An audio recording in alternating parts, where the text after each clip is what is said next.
ವರ್ಷ ಹಳೆದು. ಬೆಳಗಾಮಲ್ಲಿ ನಾನು ಕೆಲಸ ಮಾಡಬೇಕಾದ್ರೆ ಆಗಿರುವಂತದ್ದು ಅಂತೇಳಿ ಅಲ್ಲೊಂದು ಲೆವೆಲ್ ಪುಂಗಿ ಒಂದು ಹೆಣ್ಣು ಮಗಳನ್ನ ಅಥವಾ ಅಲ್ಲಿ ಕಚೇರಿಯಲ್ಲಿ ಕೆಲಸ ಮಾಡೋ ಹೆಣ್ಣು ಮಗಳನ್ನ ಕರೆದು ಅವಳ ಹೊಟ್ಟೆ ಮೇಲೆ, ಅವಳ ಎದೆ ಮೇಲೆ, ಅವಳ ಸೀರೆಯನ್ನ, ಅವಳ ಖಾಸಗಿ ಅಂಗಗಳನ್ನ ಅಲ್ರಿ ಒಬ್ಬ ಡಿಜಿಪಿ ಈ ತರ ಮಾಡಿದ್ರೆ 1.25 ಲಕ್ಷ ಜನ ಪೊಲೀಸರು ಇದ್ದಾರೆ.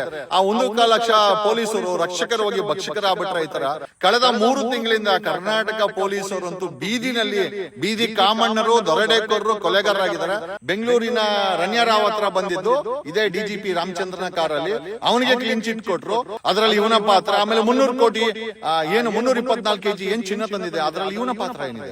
32 ವರ್ಷದಲ್ಲಿ ಎಷ್ಟು ಹೆಣ್ಣು ಮಕ್ಕಳ ಸೀರೆಗೆ, ಹೊಟ್ಟೆಗೆ, ಎದೆಗೆ, ಅವರ ಜೀವನಕ್ಕೆ, ಅವರ ಮನಸ್ಸಿನ ಮೇಲೆ, ಅವರ ಮೈಯ ಮೇಲೆ ಇವನ ದರಿದ್ರ ಪಿಶಾಚೀಕರಣ ಅಥವಾ ಸೆಕ್ಷುವಲ್ ವೈಲೆನ್ಸ್ ಆಗಿದೆ ಅನ್ನೋದನ್ನ ಸರ್ಕಾರ ತನಿಖೆ ಮಾಡಬೇಕು. ಬರೀ ಇದು ಕಳೆದ 32 ವರ್ಷದ ಸರ್ವಿಸ್ ಅಲ್ಲಿ ಇವನು ಎಷ್ಟು ಜನ ಹೆಣ್ಣು ಮಕ್ಕಳನ್ನ ಹಾಳು ಮಾಡಿದಾನೆ ಡಿಜಿಪಿ ರಾಮಚಂದ್ರ. ಅದು ಜನರೇಟೆಡ್ ಅಂತ ಒಂದು ಕಡೆ ಹೇಳ್ತಾನೆ, ಇನ್ನೊಂದು ಕಡೆ ಹೇಳ್ತಾನೆ ಇದು ಬೆಳಗಾಮಲ್ಲಿ ನಡೆದಿರೋದು 8 ವರ್ಷ ಹಳೇದು ಅಂತ. ಕೇವಲ ವಿಡಿಯೋದಲ್ಲಿದ್ದಂತ 3 ಹೆಣ್ಣು ಮಕ್ಕಳ ಅಥವಾ 32 ವರ್ಷದಲ್ಲಿ 100 ಹೆಣ್ಣು ಮಕ್ಕಳು ಈತನಿಗೆ ಬಲಿಪಶು ಆಗಿದಾರ. ಡಿಜಿಪಿ ರಾಮಚಂದ್ರ ರಾವ್ ಅಥವಾ ಅಲಿಯಾಸ್ ಕಾಮಚಂದ್ರ. ಈ ಕಾಮಚಂದ್ರನನ್ನ ವಿಡಿಯೋ ನಿನ್ನೆ ಮಧ್ಯಾಹ್ನ ಸಾಮಾಜಿಕ ಜಾಲತಾಣದಲ್ಲಿ ವೈರಲ್ ಆಗ್ತಾ ಹೋಯ್ತು. ಸರ್ಕಾರಕ್ಕೆ ಮುಜುಗರವನ್ನು ತಂದುಕೊಡ್ತು. ಮಾಧ್ಯಮಗಳು ಇದೇ ರಾಮಚಂದ್ರನ ಮೂತಿಗೆ ಮೈಕ್ಗಳನ್ನ ಇಟ್ಟಾಗ ತಬ್ಬಿಬಾದಂತ ರಾಮಚಂದ್ರ ಒಂದು ಕಡೆ ಇದು ಆರ್ಟಿಫಿಷಿಯಲ್ ಇಂಟೆಲಿಜೆನ್ಸಿ ಜನರೇಟೆಡ್ ವಿಡಿಯೋ ಅಂತ ಪುಂಗಿಯನ್ನ ಬಿಟ್ಟ. ಜೊತೆನಲ್ಲಿ ಇದು 8 ವರ್ಷ ಹಳೇದು, ಬೆಳಗಾಮಲ್ಲಿ ನಾನು ಕೆಲಸ ಮಾಡಬೇಕಾದ್ರೆ ಆಗಿರುವಂತದ್ದು ಅಂತೇಳಿ ಅಲ್ಲೊಂದು ಲೆವೆಲ್ ಪುಂಗಿ. ಅಂದ್ರೆ ಇವನೇ ಒಂದು ಮಟ್ಟಕ್ಕೆ ಅವನೇ ಒಪ್ಪಿಕೊಂಡು ಎಸ್ ಇದು ಬೆಳಗಾಮಲ್ಲಿ ನಡೆದಂತ ಘಟನೆ ಅಲ್ಲಿರ್ಬೇಕಾದ್ರೆ ನಡೆದಿರೋದು ಅಂತ ಹೇಳಿ ಜೊತೆನಲ್ಲಿ ಈ ಒಂದು ವಿಡಿಯೋ ಜೊತೆನಲ್ಲಿ ಒಂದು ಆಡಿಯೋ ಕನ್ವರ್ಸೇಷನ್ ಯಾರ ಜೊತೆ ಅಂತ ಗೊತ್ತಿಲ್ಲ, ಮಹಿಳೆ ಹೆಣ್ಮಗಳು ಯಾರು ಅಂತ ಗೊತ್ತಿಲ್ಲ.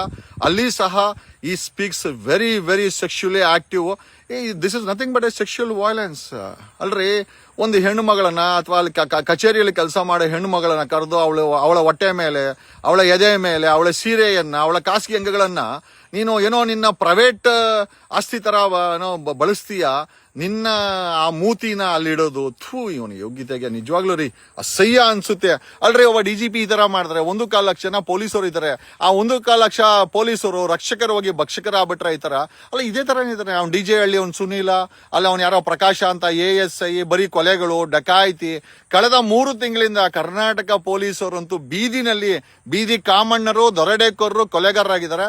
ಈಗ straightly coming to this fellow, ಈ ಡಿಜಿಪಿ ರಾಮಚಂದ್ರನ ಮಗಳ ಕತೆ ಅಂತ ಗೊತ್ತಿದೆಯಲ್ಲ ನಿಮ್ಗೆ.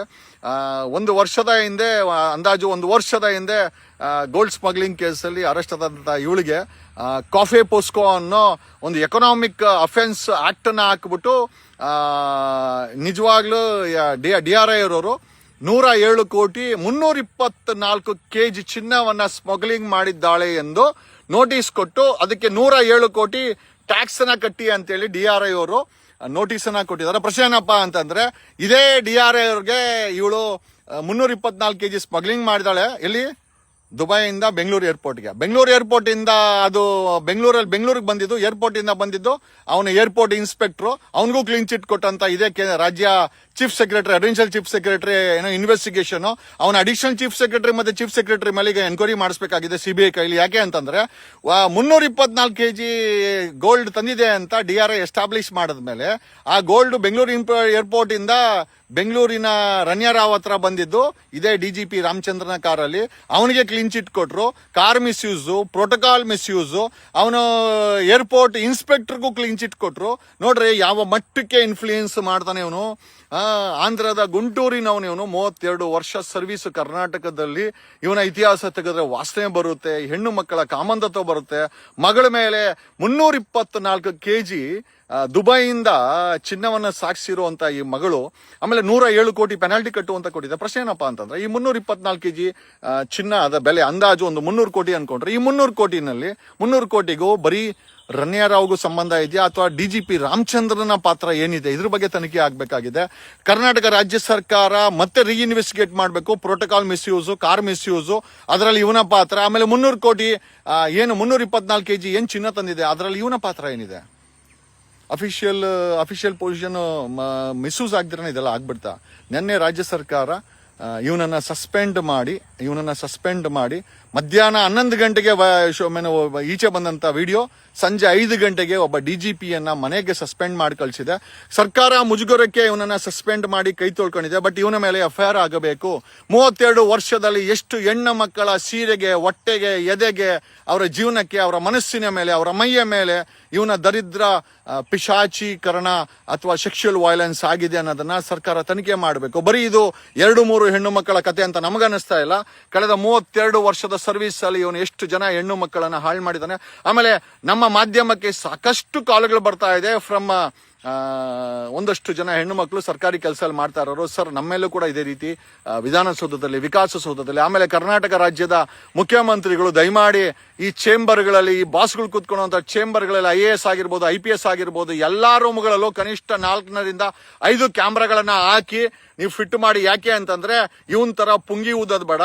ಅಲ್ಲಿ ವಿಡಿಯೋ ವೈರಲ್ ಆಗಿದ ತಕ್ಷಣ ಇವನು ಈಚೆ ಕಡೆ ಬಂದು ಸ್ಟೇಟ್ಮೆಂಟ್ ಕೊಡ್ತಾನೆ. ಯಾರು ಇವನು DGP ರಾಮಚಂದ್ರ, ಅದು ಜನರೇಟರ್ ಅಂತ ಒಂದು ಕಡೆ ಹೇಳ್ತಾನೆ, ಇನ್ನೊಂದು ಕಡೆ ಹೇಳ್ತಾನೆ ಇದು ಬೆಳಗಾಮಲ್ಲಿ ನಡೆದಿರೋದು 8 ವರ್ಷ ಹಳೇದು ಅಂತ. ಅಂದ್ರೆ ಪಾರ್ಶಿಯಲಿ ಇವನು ಕ್ರೈಮ್ ಅನ್ನ ಒಪ್ಕೊಂಡಿದ್ದಾನೆ. ಓಕೆ, ಈಗ ಪ್ರಶ್ನೆ ಏನಪ್ಪಾ ಅಂತಂದ್ರೆ, ಕೇವಲ ವಿಡಿಯೋದಲ್ಲಿದ್ದಂತ 3 ಹೆಣ್ಣು ಮಕ್ಕಳ ಅಥವಾ 32 ವರ್ಷದಲ್ಲಿ 100 ಹೆಣ್ಣು ಮಕ್ಕಳು ಈತನಿಗೆ ಬಲಿಪಶು ಆಗಿದಾರ, ಅಥವಾ ಅವರನ್ನ ರಜಾ ಕೊಡೋ ನೆಪದಲ್ಲಿ, ಪ್ರಮೋಷನ್ ಕೊಡೋ ನೆಪದಲ್ಲಿ, ಟ್ರಾನ್ಸ್ಫರ್ ಕೊಡೋ ನೆಪದಲ್ಲಿ ಇವನು ಎಷ್ಟು ಹೆಣ್ಣು ಮಕ್ಕಳನ್ನ ದುರ್ಬಳಕೆ ಮಾಡ್ಕೊಂಡಿರ್ಬೋದು, ಅದರ ಬಗ್ಗೆ ಸರ್ಕಾರ ತನಿಖೆ ಮಾಡಬೇಕು. ಮತ್ತೆ ರನ್ಯಾ ರಾವು ಆಕೆಯ ಸ್ನೇಹಿತ ತರುಣ್ ಮತ್ತೆ ಇನ್ನೊಬ್ಬ ಜೈನ್ 3 ಜನ ಮೇಲೆ ಕಾಫಿ ಪೋಸ್ಕೋ ಹಾಕಿದ್ದಾರೆ.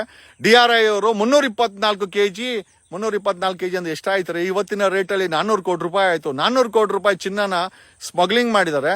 ಅದಕ್ಕೆ ಸರ್ಕಾರದ DGP ಕಾರ್ ಬಳಕೆ ಆಗಿದೆ. ಈಗ ಪ್ರಶ್ನೆ ಏನಪ್ಪಾ ಅಂದ್ರೆ, ಈ 400 ಕೋಟಿ ಹಣ ಏನು ಅಲ್ಲಿಂದ ಸ್ಮಗ್ಲಿಂಗ್ ಆಯ್ತು, ಆ ಚಿನ್ನ, ಅದರಲ್ಲಿ ಬರೀ ರನ್ಯಾ ರಾವ್ ಮಾಡಕ್ಕೆ ಸಾಧ್ಯನಾ? ಅದರಲ್ಲಿ DGP ರಾಮಚಂದ್ರನ ಪಾತ್ರವೇ ಇಲ್ವಾ? DGP ರಾಮಚಂದ್ರನ ಕರ್ನಾಟಕ ರಾಜ್ಯ ಸರ್ಕಾರ ಪ್ರೊಟೆಕ್ಟ್ ಮಾಡ್ತಾ ಇದೆಯಾ? ಆಮೇಲೆ ನಮಗೆ ಬಂದಿರೋ ಮಾಹಿತಿ ಪ್ರಕಾರ ಹೆಚ್ಚಿನ ವಿಡಿಯೋಗಳಿಗೆ ಪ್ರತಿಧ್ವನಿ ಯೂಟ್ಯೂಬ್ ಚಾನೆಲ್ ಸಬ್ಸ್ಕ್ರೈಬ್ ಮಾಡಿ, ಬೆಲ್ ಐಕಾನ್ ಕ್ಲಿಕ್ ಮಾಡಿ.